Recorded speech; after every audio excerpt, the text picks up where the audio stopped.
Whoa!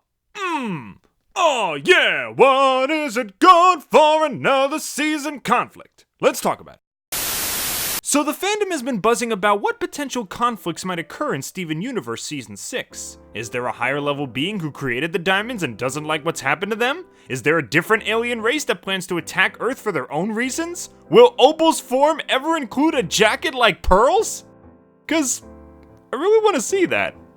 It would be awesome. But the most interesting by far is the idea of a second gem war. Just the concept alone sounds intriguing. Imagine for a moment, instead of learning about a war through flashbacks and battle scars, we get to experience it firsthand.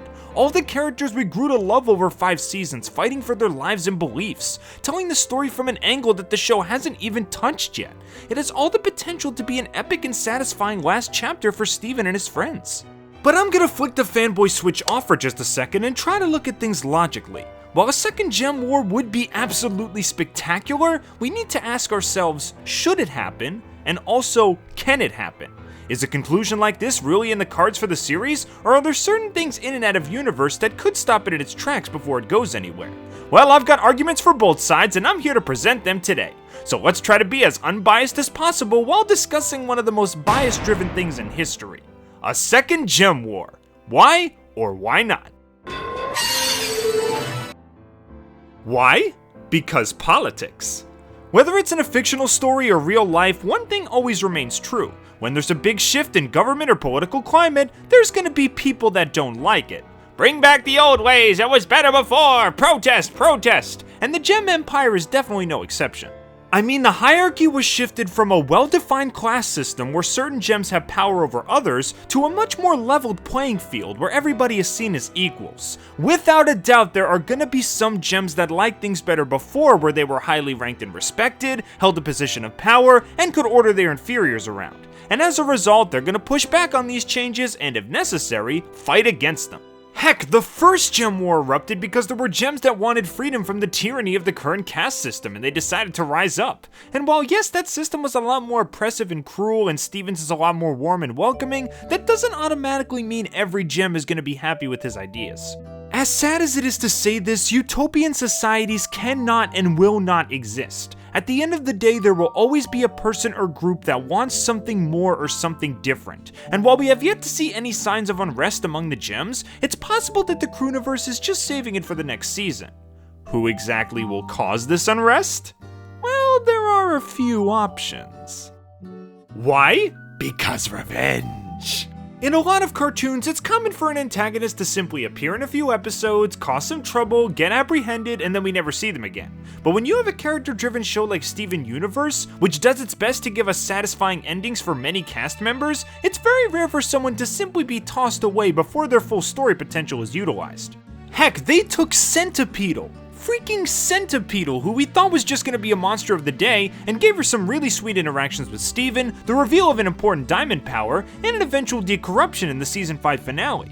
So I find it very unlikely that the Crewniverse are just gonna leave certain characters with unresolved arcs hanging by a plot thread. Let's start with the most obvious one, which people have been clamoring for a while, Jasper. Jasper, in my opinion, is the best antagonist that Steven Universe has ever had. She was consistently threatening and menacing in all of her appearances. Her inferiority complex, despite basically being a perfect gem, is extremely compelling, and it was her actions that helped lead to some of the biggest moments in the show. You like stronger than you? Thank Jasper. You like smoky quartz? Thank Jasper. It's no wonder that people wanted to see her do a face turn so we could explore her character even more. But considering her last major interaction with Steven, and certain things we know about her, a redemption might be easier said than done. From what we've seen of Jasper, it's clear that she has an unstoppable determination to prove her superiority, hates showing any form of weakness, will go to any means necessary to secure a victory, even if it means she has to disobey homeworld traditions, and will not stand to be manipulated or lied to by anyone. Throw in her clear vendetta against rose quartz and the crystal gems, with an added dash of desire for revenge, and you basically have the perfect recipe for someone who could possibly lead a new gem rebellion. Think about it. One morning she woke up from her corruption coma only to have everything she knew changed and everything she once had taken away. From Homeworld being class-based and out for Rose Quartz's blood, to everybody being hunky-dory and having a pool party together. To say she would be confused would be an understatement. But unlike a lot of the gems which tend to trust Steven and his kind nature, it's likely that Jasper won't be so understanding. Despite Steven and company trying to explain everything to Jasper, she might think that Steven is still a manipulator and a liar who somehow managed to trick every single gem into following him. And with the reveal of Pink Diamond's actual identity, the very gem she was willing to lay down her life for, yeah, that's probably gonna put Steven in an even worse light in her eyes. She probably thinks the new era of gem rule is corrupt, and she'll bring together all those that agree with her in order to stomp it out. She'll take down Steven and company for all their lies and deceit. She'll reclaim the position that she ties her entire self-esteem to, and when the smoke clears and the corrupt government is toppled, her followers will see her as a hero, a savior, a Jesus Gem Cheeto, a Cheeto if you will. That is like the perfect dream scenario for Jasper, so I could definitely see that as a goal she would want to achieve. And what about the other lingering antagonists? Holly Blue was defeated by the Crystal Gems and embarrassed in front of her inferiors, so she probably wants both her position back and revenge for what happened. The Rubies are both extremely naive and basically Jasper fangirls, so no doubt they could easily be talked into helping her. Not to mention Eyeball, who probably wants Steven's head on a pike no matter what the circumstances. Even though I'm not a fan of her, Aquamarine could also be a possibility since she's got a high-ranked position of her own, a vendetta against Steven, and is a die-hard follower of classic Homeworld dogma. But unlike Jasper, she does seem to have a bit of an empathetic side, as shown by her willingness to excuse Topaz after she lashes out. So maybe Steven will be able to appeal to her in some way? Her involvement is like a 70-30 split for me. It's not completely certain that these gems are going to team up and launch an attack, but based on previous examples and core personality traits, there's a high likelihood that they will. Oh, also there's Emerald. She existed. Maybe she'll join the squad too, I don't know. Why? Because resources. Okay, so we got motivations, what about tools? What are the means that they're going to use to start this little revolution off? Well, according to certain outside material, like the book, Steven Universe Art and Origins, Jasper has a really positive reputation on Homeworld. Other gems think she is, and I quote, the greatest quartz soldier produced on Earth. Despite her self-destructive attitude, so many inhabitants of Homeworld think that Jasper's the greatest thing since sliced bread. So there's no doubt that if she speaks out against the current government, people will listen. And if she demands it, people will take arms. You'd be surprised just how many people will blindly support a cause just based on how much they like a person. And hey, if you want to focus on show material exclusively, the Rubies more than show off how popular Jasper is. I mean, they idolize her and are motivated to action by her backstory, especially Eyeball. They call her the kindergarten quartz that could, who busted out of an inferior kindergarten and slaughtered any crystal gem standing in her way. The ultimate underdog, like a gem version of Rocky or something. Get it? Anyway, no matter what way you look at things, Jasper is definitely a big shot with a lot of fans. And if she supports some kind of cause, people are likely going to follow her in droves. And even if they're not a fan of her, there still might be gems that simply don't like the current government for their own reasons. And they'll simply follow her because she's the one taking a stand for that ideology. As for those that don't support her, we've been shown that there are ways of forcing them to comply. But we'll talk about that later on. The point is, if Jasper wanted to start a revolution and already has dedicated followers that can spread the word, it's extremely likely that something significant will come out of it. That is, if it weren't for a few factors. Why not? Because preparation. This is something that I don't see many people discussing.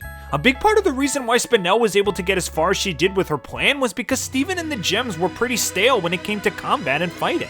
Steven was very set on his life just being happily ever after that he never expected a bubblegum babu to just drop out of the sky and make him start from scratch. He had little prepared for when a threat showed up, and as a result, almost everybody was put in mortal danger. When you combine these events with this big line from Steven at the end, "There's no such thing as happily ever after. I'll always have more work to do." It's extremely likely that Steven will be way more careful and alert when it comes to potential enemies coming in. I imagine he'll use his Diamond Authority to put in more defenses, like a backup army, some stockpiled weapons, and of course training sessions to ensure that him and his friends stay in shape and battle ready. While Yellow did say that she disbanded her armies before Spinel's attack, Steven probably now agrees that at least some kind of military should be on standby, just in case of other threats. Heck, you still have that giant cluster hand hidden underground, put that thing to use as a protector. I know that Steven is a peaceful person and only fights when it's absolutely necessary, but he almost lost the entire planet and all of his friends just because of ill preparation.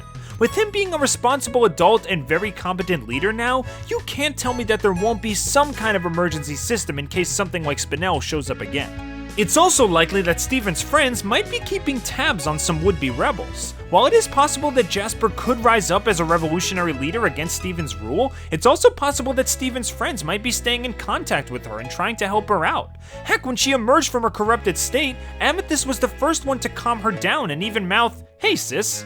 Who knows, maybe she's been in contact with Jasper, trying to help her adjust to the new way things work.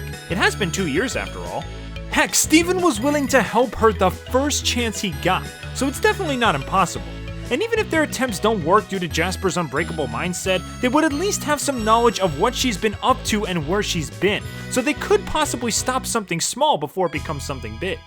Lastly, I mentioned the Gem Rejuvenators as a way for the Rebellion to force unwilling gems to join their side. This is another thing that I imagine Steven might prepare for. The only Rejuvenator we've seen in the show is the one Spinel had, and Steven snapped it in half. Bismuth did say that they used to be used by Homeworld in the past in order to stop gems that stepped out of order, but it's not clear what "used to" specifies. Did they discontinue them after a while because certain events and objects could easily re-trigger their memories, rendering it useless? Did they only stop using them when Steven took the wheel? I mean, we never saw a single Rejuvenator anywhere before the movie. Mostly the weapon of choice was destabilizers. Plus, in Stuck Together, Aquamarine said that disobedient gems were straight up shattered. Why would they do that if Rejuvenators still existed? You'd waste perfectly good minions that way. But regardless, I imagine that if possible, Steven would have all of these things destroyed. Any weapon that's used to shatter or reset is definitely against his moral code, and if he wants to prevent enemies from using one again, he would likely want to get rid of them if there are any left. I imagine the Diamonds would know the whereabouts of any other Rejuvenators since they oversaw everything in the kingdom since its beginning, so we could probably ask them. Again, none of this is definite, it's all prediction, and there are plenty of ways for the potential baddies to work around certain things. Maybe I'm giving Steven way too much credit here, but based on what I've seen from him up to this point, he takes his job as a Diamond very seriously, and would definitely make a plan B in case anything sprouted up again. And even if he doesn't, there is one asset he has that the rebels don't. Why not? Because diamonds. Based on what we've seen, the diamonds are easily some of the most powerful beings in the show's universe, capable of unbelievable feats. And considering they're now on Steven's side, it greatly diminishes the possibility of another war sprouting up. Let's go over some of their attributes, shall we? They're so strong they can instantly poof gems by firing beams from their hands or simply booping them with their finger. They're extremely durable, capable of surviving a ship 3 times their size landing on them without getting poofed. They can end global-sized conflicts with just a conjoined wave of their hands, and plenty of other things I could mention, but I don't want to turn this into a power scaling video.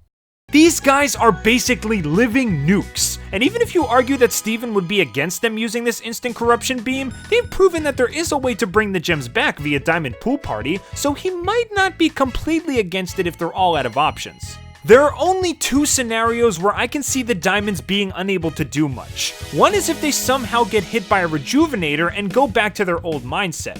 Diamonds aren't immune to this weapon's effects as shown with Steven, but this would be incredibly difficult to do because even with the new doctrine of peace on Earth and goodwill towards gems, the diamonds are still royalty. They likely still have all kind of attendants and guards that will warn them and protect them from oncoming danger, especially since they know that weapons like Rejuvenators still exist.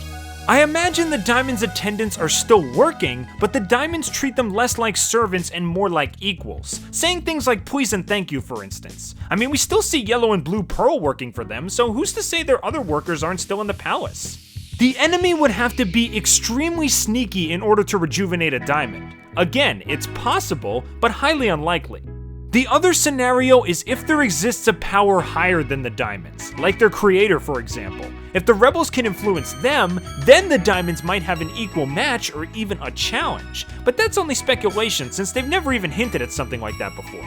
While there are definitely scenarios where the diamonds could be left useless or not as useful, they've proven to be an extremely dangerous bunch, so either the rebels have some serious planning to do, or they won't get very far in the first place. Why not? Because time.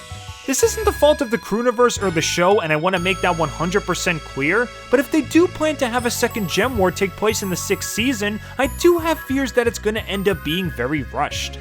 Steven Universe is at its best when the stories, mysteries, and characters are given time to breathe. Peridot's setup and redemption was great because it was given plenty of time. Pink Diamond's reveal was great because it was given plenty of time. The unfolding of the Gem War and all the casualties of it were great because they were given plenty of time. I understand that sometimes certain things need to be done due to restraints, and again, I hold nothing against the Crewniverse for it, but when a story isn't given enough room to grow, it ends up being a narrative letdown. And trying to squeeze an entire new Gem War into only one confirmed season is going to be really tricky to get right. It's definitely not impossible, especially considering that the potential antagonists of the series are already established, so that's one major step out of the way. But it's going to be difficult to leave as big an impact as the first Gem War did when you only have one season to flesh it out. It's possible that the show might get a 7th season as well, but I'm not going to rely on that. If you ask for my personal opinion, I do think a second Gem War would be an interesting way to close out the series. Does it have the chance of being too rushed? Yeah. Are there things that could prevent it from happening? Sure. But the potential that this idea holds is just too immense, and it would not only bring the show full circle, but would give proper send-offs to the many characters that deserve them. Steven Universe always hits me hard in ways I never expect, and whatever the crew has planned for the end of the series, you can bet I'll be there to see it unfold, whether the gems take up arms or continue holding hands.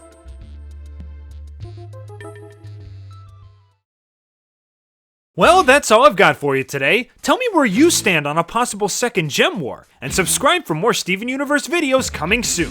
Thanks for tuning in, everybody, and I hope to see you all real soon.